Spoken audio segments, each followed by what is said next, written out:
Hey everybody, it's Mary. Welcome back to the channel. So, disclaimer real quick, the movers and packers are all in the house, and so I don't have a closet in which to hide, and so I'm outside. So you may hear some external kind of noises, but I'll try to eliminate as much as possible. So today's card, I'm going to be playing with a couple different items from Paper Smooches and from Fawn. So first, Paper Smooches, I'm going to be playing with this bus. And I'm making some teacher cards, and this one in particular is for the bus driver because I wanted to thank him for getting our kids to and from school safe every day. And so made this card for him, starting off with some Versamark ink, and I'm going to stamp that out all over this Bristol Smooth paper. Bristol Smooth is important because I am going to be using my Zig colors, so they blend beautifully on there, and so that's why I chose that paper. I'm using some super fine white embossing powder, and I'm going to heat set that off camera. But I'm also going to go back in and use my anti-static powder tool again to stamp out some of the balloons from the stamp set. This Paper Smooches stamp set is so cute.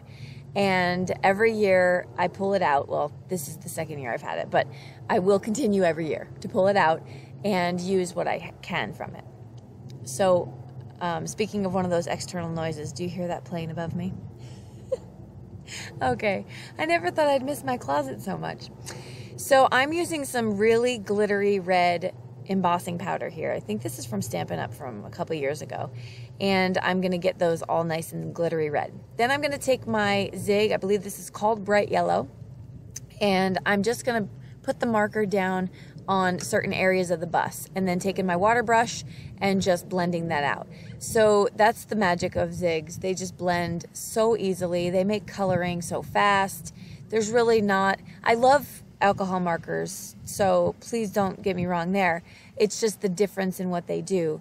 So alcohol markers, it may have taken 3 markers to get a blend, whereas these, I believe they take 1 color and sometimes 2. So, but it's fun to have all the mediums. Now I'm going to add a little bit of this gray color to the background because I wanted to try to make it a little bit more masculine. So that kind of adds a little bit of different color, and it's also not so stark. Plus I love the watercolor look that these markers give. So I'm just going to go through this, and I'm sparing you a lot of the time because I do have a couple other cards and envelopes I want to show you in this video. So I'm just going through again, adding my water brush, and I like to go a little bit at a time instead of just coloring every single bit of what I want to do at once. I'm afraid that if it dries, I won't be able to blend it out as much. So although I do a little bit of that, I don't complete the project that way. Here I'm going to make my own glitter embossing, glitter paper with that same embossing powder, and I'm going to cut these out using this Thanks die that I got. It's in my stash. I'm sorry, I don't know who makes it, but Fawn does make a really nice Thanks as well. I'm going to layer that up with 2 pieces of cardstock. This is pretty thick cardstock. I believe I chose 110-pound cardstock for that. And then finally add the glittery Thanks on top of it. So the glittery Thanks kind of demasculinizes it. That's a word. But I really like it, and I think it's great. And I don't know, I feel kind of bad for men sometimes because maybe they can't admit that they love glitter, because I don't know how you could have a pulse and not love glitter, right? So this is just me reaching him in that way. I'm hoping he likes it. Anyway, went through and added some of the Nouveau Crystal Glaze, I believe it's called, to the apples. And there's the finished card. So, a side note, the owner of Craft Galley, who I designed for, she actually gave me some great advice on taking my pictures with natural light. Now, I went outside for my pictures in these photos, and I have to tell you, wowzers, they came out so clear and just so much fun. But now I'm totally getting ahead of myself here. Okay, so moving into the next cards here. I am actually going to make multiple cards. I think I made 6 of these.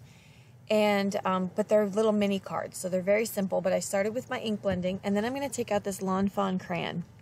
And I'm only going to show you that I'm going to stamp them the first or second time on this colored cardstock. But I pulled out a rainbow color of cards, just scraps I had. Finally, I'm using, you know, I'm hoarding all these scraps over the last 10 years and never ever pulling them out. So today I was motivated to do that. So then I'm going to heat set them all because I really like that embossed look on them. But I went back and I stamped out all the little happy faces too, because I just originally forgot to do that. And here I'm going to cut out with my dies. Now, I purchased a couple extra crayon dies because I knew I would make these in multiples. And so that made my life a lot easier when I was cutting out, what, 6 times 8, so 48 to 50 of these. So that's why I had multiple dies. All right, so I took out my Impression Obsession. Thanks so much. I stamped that out, and then I'm just going to glue down with my Nuvo glue. And I'm laying everything flat. This would be fun if you were popping them up. I wanted less dimension because in the envelope I make, I'm actually going to put in 2 different gift cards for them. So it gets a little bulky. So here we go is my finished card. So those were a ton of fun. Okay, now I'm going to pull out my envelope punch board here. And this is the size that I want, 3 by 4.5. So I'm going to use a 6.5 square, so 6.5 on all sides, and then it's going to tell you where to start your first punch. So you're going to move that card stock all the way over to where my finger was, and you're going to line that up. Once that's done, you press the punch, and then you score. And so you're going to score right here and flip the paper. You're going to line up the left side now with the score line right there, and then punch, and then score again. Okay, so you're just going to continue to do that and rotate the piece of paper. And you're going to get the score lines where you need them for said envelope. Once you do your full rotation, you can go right up here to the corner, and I'm actually going to round my corners. So there's a little punch in there that rounds the corners. You just place the paper in there. And I love that. I think it's so convenient. Everything is all placed directly there for you. So once that's done, I'm going to reinforce and obviously fold my score lines. And here you're going to see that I have a perfect little envelope. Now I made it a little bit bigger, like I said, because I am going to put some gift cards in there, and I wanted to make sure that they were moving around. They had a nice little home to stay in, and I wasn't squeezing or ripping paper. So there is the finished envelope. Now, there's no adhesive to close this, so you can put double-sided adhesive to do that as far as the top goes, because I just used the tape runner as you saw.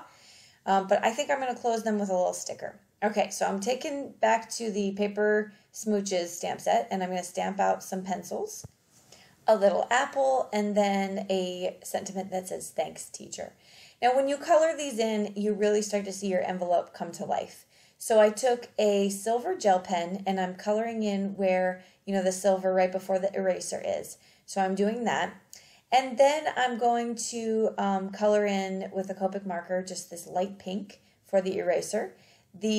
Of course, I made the lead out of black marker, and then a little bit more like a tannish color for right by the lead. Then I'm going to color with my Premier alcohol markers, here the apple, and fill that in, and the little green for the stem. And that's all I'm going to do on the front of those envelopes. So that will finish up the cards. I'll show you some still photos here. That's it. Thank you so much for joining me, and thank you for putting up with the noises outside, and then of course this huge echo since I moved in the house to do my voiceover. And hopefully it won't be long before we are up and settled in the Maryland area. Thanks again. I'll list everything below. If you have any questions, let me know. Don't forget to hit subscribe so you don't miss anything from me. And I will see you in the next video. Bye-bye.